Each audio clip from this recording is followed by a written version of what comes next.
Assalamualaikum warahmatullahi wabarakatuh. Salam dan bahagia Bapak Ibu Guru Penggerak.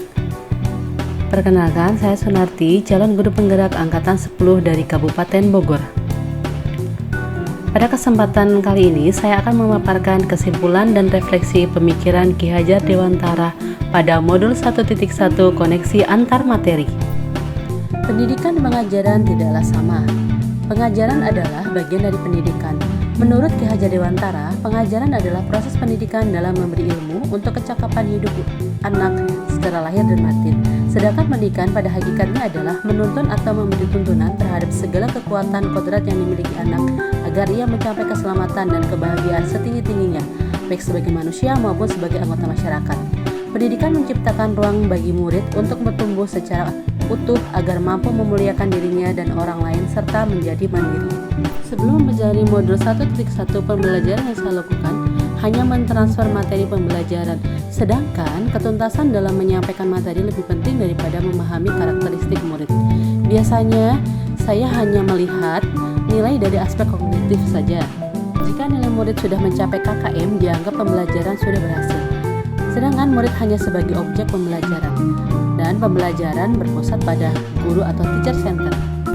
Sebelumnya, saya tidak mempedulikan apakah murid sudah benar-benar paham dari apa yang saya ajarkan atau tidak. Saya hanya meminta siswa untuk menghafal materi saja. Saya hanya sering merasa gagal atau mengeluh jika banyak murid yang tidak tuntas setelah melakukan evaluasi.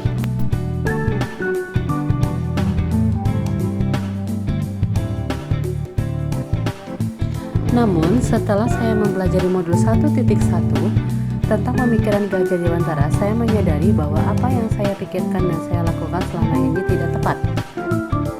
Seharusnya saya melakukan proses pembelajaran secara menyeluruh, tidak hanya kognitif saja, tetapi afektif, psikomotor, spiritual, sosial, serta budaya. Setelah mempelajari modul 1.1, saya menyadari bahwa seharusnya saya melakukan proses pembelajaran secara menyeluruh. Murid bukan sebagai objek, namun murid sebagai subjek pembelajaran. Sehingga murid dapat kebebasan berkolaboratif, mengemukakan pendapat, serta berkreasi. Guru sebagai fasilitator pembelajaran. Sebagai seorang guru haruslah ikhlas, kesabaran dengan segala ketulusan hati. Guru harus mempelajari karakteristik murid, serta berikan kesempatan murid untuk tumbuh sesuai dengan kodratnya, yang dapat segera saya terapkan dalam pembelajaran di kelas antara lain, merancang pembelajaran yang interaktif dan menyenangkan dengan melibatkan murid sesuai metode student center, serta menerapkan pembelajaran abad 21 yaitu berpikir kritis, kreatif, komunikasi, dan kolaborasi. Tentunya memerdekakan anak. Pembelajaran tidak lagi menuntut, tetapi menuntun. Sebagai seorang guru harus mengenal karakter dan latar belakang murid dengan menjalin komunikasi yang baik. Demikianlah kesimpulan dan refleksi pemikiran Ki Hajar Dewantara. Terima kasih. Wassalamualaikum warahmatullahi wabarakatuh.